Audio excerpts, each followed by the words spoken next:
2015-তে মেসির হাতে উঠেছিল চ্যাম্পিয়ন্স লিগ শিরোপা। এরপর কেটে গেছে 9 বছর। বার্সেলোনাও ভুলে গেছে চ্যাম্পিয়ন্স লিগের ট্রফি ছুঁয়ে দেখার স্বাদ। অবশেষে আরও একবার ইউরোপ সেরা হবার মিশনে ইউসিএলের যাত্রা শুরু করতে যাচ্ছে স্প্যানিশ জায়ান্টরা। রাত 1টায় তাদের প্রতিপক্ষ মোনাকো। হাই ভোল্টেজ এই ম্যাচের প্রিভিউ জানাচ্ছেন পার্থ বণিক। চ্যাম্পিয়ন্স লিগ ওপেনার, কিন্তু বার্সেলোনা একদম নির্ভার। এই যেমন বার্সা ডিফেন্ডার জুল কুন্দেকেই দেখুন, ফুটবল নিয়ে বাস্কেটবলে মেতেছেন।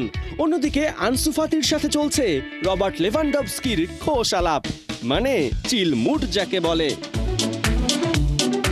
অনুশীলনের মতো মাঠেও বার্সা ফুটবলারদের এই প্রাণবন্ত দৃশ্য এবার দেখার মতো। চলতি মৌসুমে লা লিগার 5 ম্যাচের 5টাতেই জয়। আর এই ফর্ম নিয়ে লামিন ইয়ামালরা এবার ইউসিএলে মাঠে নামতে যাচ্ছেন, যেখানে তাদের প্রতিপক্ষ মোনাকো।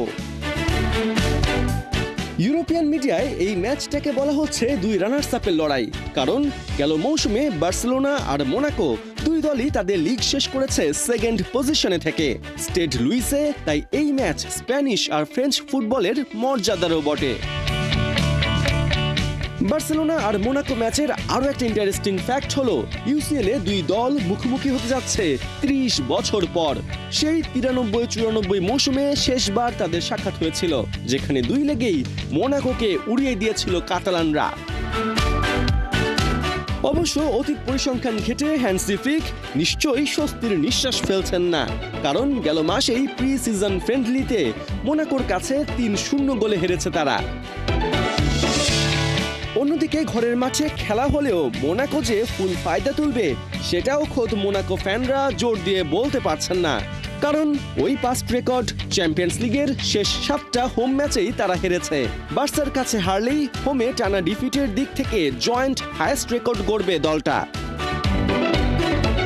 বার্সার জন্য এবারের চ্যাম্পিয়ন্স লিগ 9 বছরের শিরোপা খরা ঘোচানোর মিশন। তবে যে কারণে এবার লেপজিগ থেকে তারা দানি ওলমোকে উড়িয়ে এনেছিল, ইনজুরির কারণে তাকে ছাড়াই মাঠে নামতে হচ্ছে। তারপরেও রাত 1টায় বার্সা মোনাকো ম্যাচ উত্তেজনা ছড়াচ্ছে ভরপুর। পার্থ বণিক, 71।